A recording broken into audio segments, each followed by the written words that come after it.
doing something that his servants did. But he is a son of a father that owns everything. And because he chose to leave, get out of the will of his father, here he now full, his clothes is raggedy. He got hog mud. And then the sad part was he's so hungry that what the hogs were eating started looking good to him. When I was raised, we had what we call Mondo. We had a slop bucket. And slop bucket was when we got through eating, what we didn't want, we put it in the bucket. And Nick, when the bucket was full, they take it out and pour it. Oh, y'all ain't never read no more. They pour it. I know it's messing up your pork chops. I know it's messing up your chilies. I know you didn't want to know all of this, but I'm just trying to tell you what happens in life when you go too far and you stay too long. You find yourself doing some stuff that's beneath you. Some stuff that will stain you. Some stuff that'll mess up your reputation. Some stuff that make folk look under-eyed at you. And here he was feeding the hogs, but sometimes rock bottom is good because it helps you to come to your senses.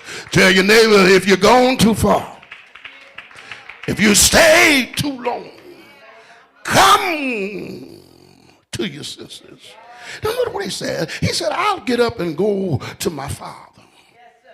And I say to him, Father, I have sinned against thee, against God, and against you. You see, when you come to your senses, you recognize that you ain't all of that. But as long as the Lord giving some of us favor, we act like folk ought to bow down to us. But when you step out of the will of God and you lose the favor of God, and now you're down where they are, but you are beneath them, you come to your senses and you come to recognize that I ain't all that I thought I was. So when I go back home, I'm going back home in a different manner. Some church folk mess me up because they act like they're better than anybody else. But can I come to tell you, all of us are just filthy rags in the eyesight of God without Jesus Christ. And all of us have been in the faraway country, but some of us don't come to our senses.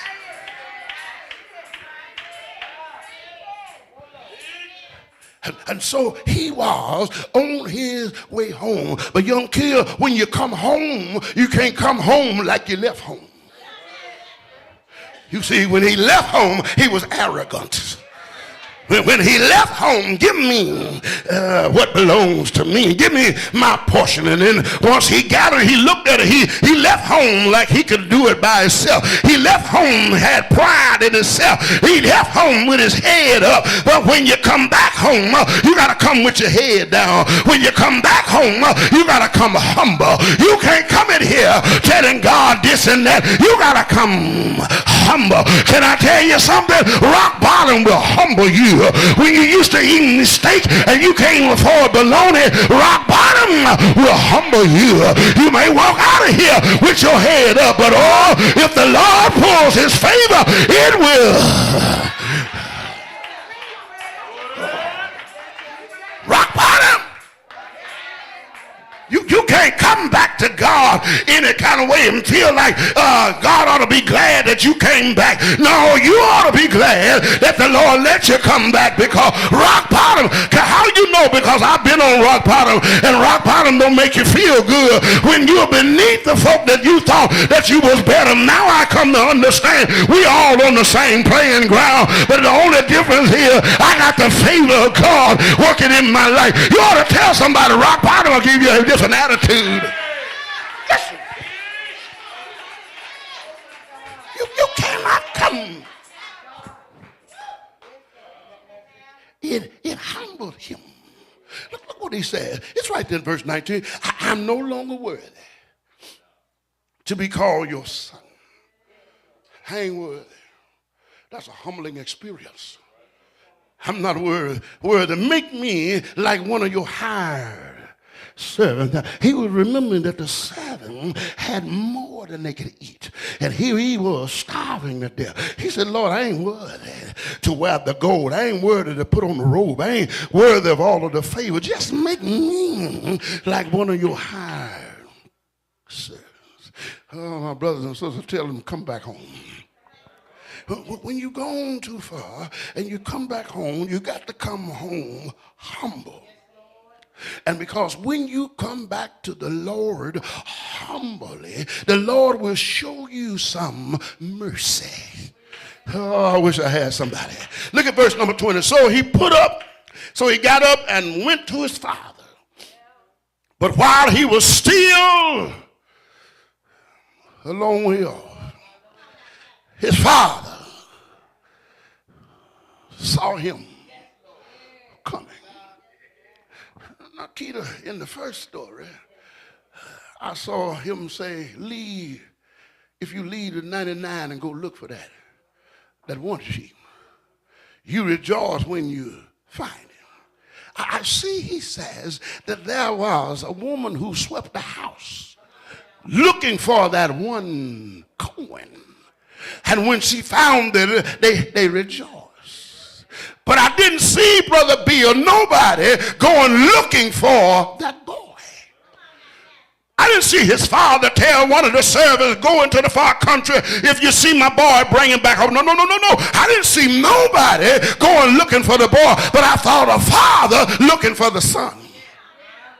The father was waiting on him to return home because he knew that if he sent a servant to bring him back, he wasn't going to stay because he had not humbled himself. But he knew that if he let him go and get out of his will and get out of his protection, and then he'll see how life is. When he do come back, he'll come back in a different manner. So now the father didn't send nobody for him, but the father was waiting on it. What are you trying to say? God didn't send nobody for me, but he was waiting on me. When I came back to him, I came broken. When I came back to him, I came torn. When I came back to him, I was smitten bad. When I came back to him, the world had used me up. But thank God that he received me with some mercy. Listen. I'm about done. He was filled, talking about the father, with compassion, and he ran to his son, threw his arms around him and kissed him. My brothers and sisters, Jesus is teaching that the Father is forgiving the Son like God forgives us. My brothers and sisters, in verse 21, it said, the Son said to him, Father, I have sinned against heaven and against you. I'm no longer worthy to be your son. But the father said in verse 22, but said to his servant, quick, bring the best robe and put it on him. Best ring, put it on his finger. Bring him some sandals, put it on his feet. The ring, the robe, and the sandals, they identified him as a son of the king. And I come to tell you, people may not like it, but when I go back to the Lord, when I've been out of his will, when I go back to him, he does not take away my royalty. You might not like me, but I'm still a son of the king. I might have did some stuff that you felt like that the Lord should have thrown me away. But I come to tell you, I came to him just as I was. I was weary, wounded, and sad. And I come to tell you, the Lord has made me glad because not only did he make me a son, but he made me an heir